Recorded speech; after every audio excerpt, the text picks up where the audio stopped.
Cocaine overdoses in the United States are causing tens of thousands of deaths a year.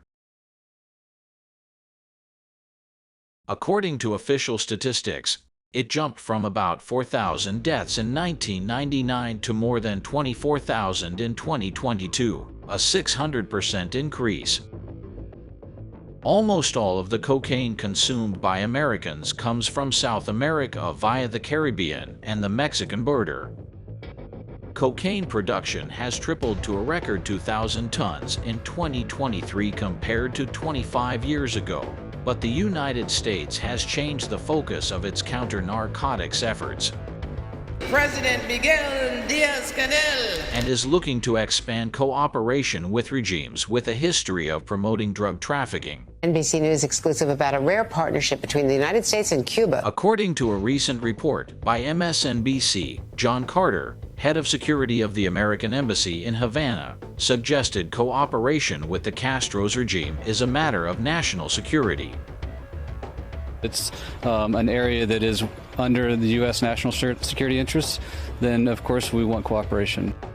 Another officer with the U.S. Coast Guard in Havana thinks anti-narcotics cooperation between Cuba and the U.S. should increase. I do believe that these bilateral agreements should be expanded.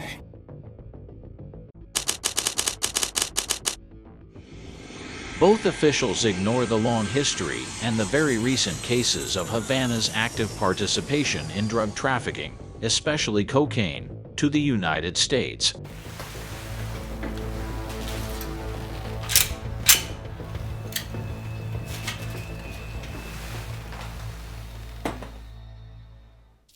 Just 2 years after coming to power, Fidel and Raul Castro had already a plan to create drug trafficking networks to smuggle cocaine and other drugs as a weapon to weaken the U.S.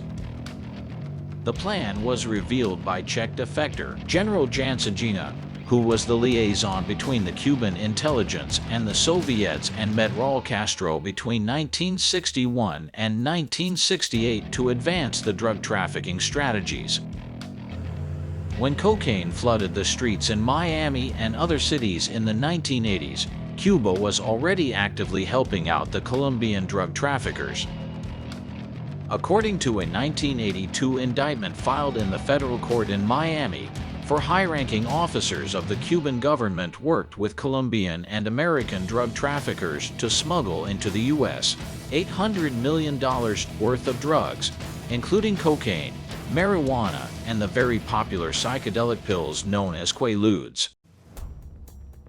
Among the officers accused were Vice Admiral Aldo Santamaria Cuadrado, a member of the Cuban Communist Party leadership, and the Cuban ambassador to Bogotá, Fernando Ravelo Renedo. None of them were ever tried for their crimes. In 1989, the Cuban regime staged a trial against top military commanders, including Arnaldo Ochoa and Tony de la Guardia on drug trafficking charges. They were accused, among other crimes, of reportedly receiving more than $3 million in exchange for helping Pablo Escobar to smuggle tens of tons of cocaine into the U.S. But the trial had been ordered by Fidel Castro after he learned the U.S. government had compromising evidence of his direct involvement with the Medellin cartel. Fidel used de la Guardia and Ochoa as scapegoats to get himself out of trouble using lies and fake evidences. Ochoa was involved in the ivory trafficking, not narcotics, and de la Guardia was following Castro's orders. Both were condemned to the firing squads. El intento de mezclar a Raúl en esta porquería. Eran unos hijos de puta.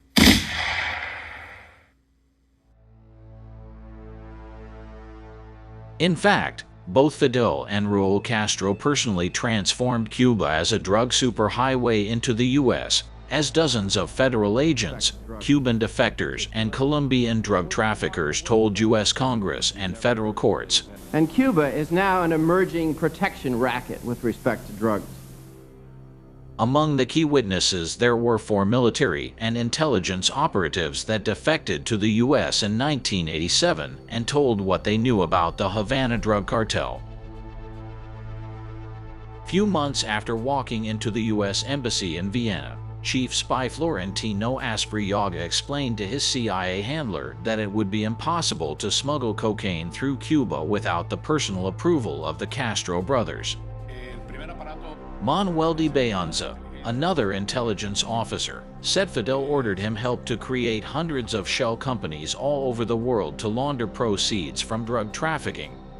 He also had sensitive inside information about the Havana Cartel. The Colombian drug traffickers would go to the south of Cuba, or through the northern part, with their boats. They would deliver the drugs to Cuban boats that were protected by the Cuban Coast Guard, or the Navy, and that drug, Cuba would be like a warehouse, and then the boatmen would come, enter through the Marina Hemingway or Varadero to pick it up, and bring it to Miami.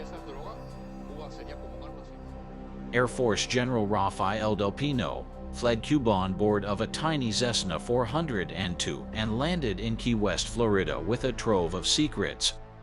He was the most senior officer to defect from Cuba.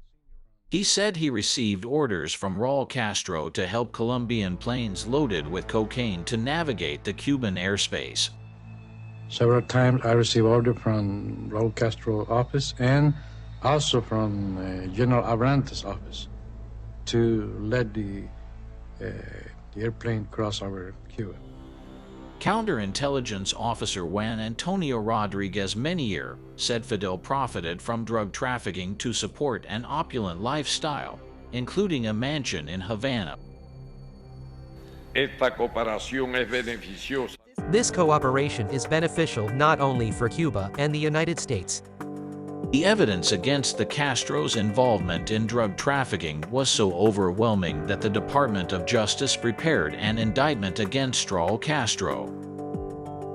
The indictment was never filed for political reasons by the Clinton administration in 1993.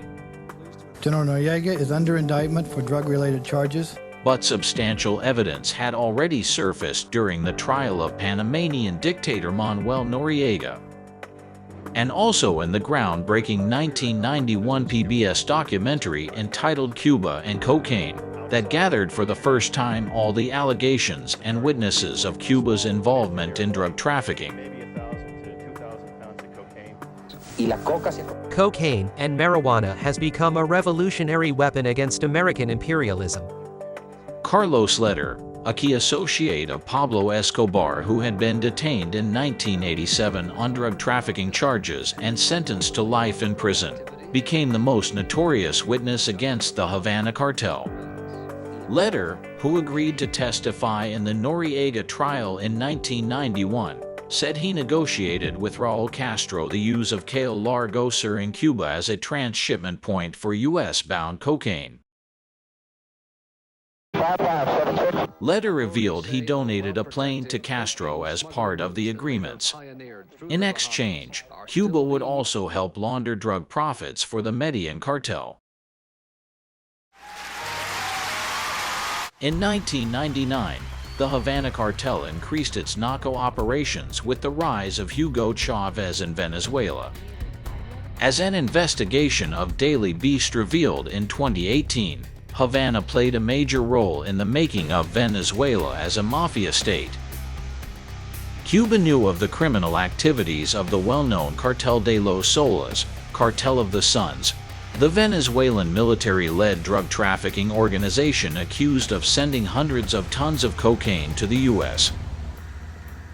Cuba facilitated some of the cartel's illegal activities, testified Limzy Salazar, a former Venezuelan presidential security chief who defected to the U.S. in 2015. Juan Reynaldo Sanchez, a deputy in Fidel Castro's security detail who escaped to Miami in 2008, provided pivotal testimony in this book. Oí una conversación entre Fidel y su ministro de Interior donde Fidel... In 1989, I overheard a conversation between Fidel Castro and the then Interior Minister. The minister was briefing Fidel in drug trafficking deals.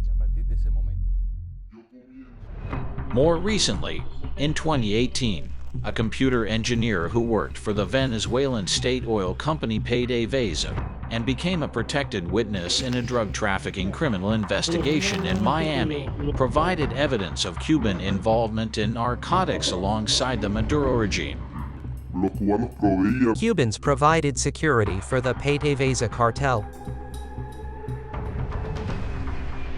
The witness also testified that he traveled many times to Cayo Coco, in northern Cuba, in planes that came from Venezuela, loaded with cocaine and cash. The Cubans laundered the money and sent it to accounts to American financial institutions. When the accounts were subsequently seized, federal prosecutors found out more than $400 million in funds. The investigation is still ongoing. According to experts from the Center for a Free Cuba, anti-drug cooperation between Havana and Washington not only ignores the Havana Cartel's long history of supporting drug trafficking, it also helps the Castro dictatorship cover up the trafficking and money laundering that continues unabated today.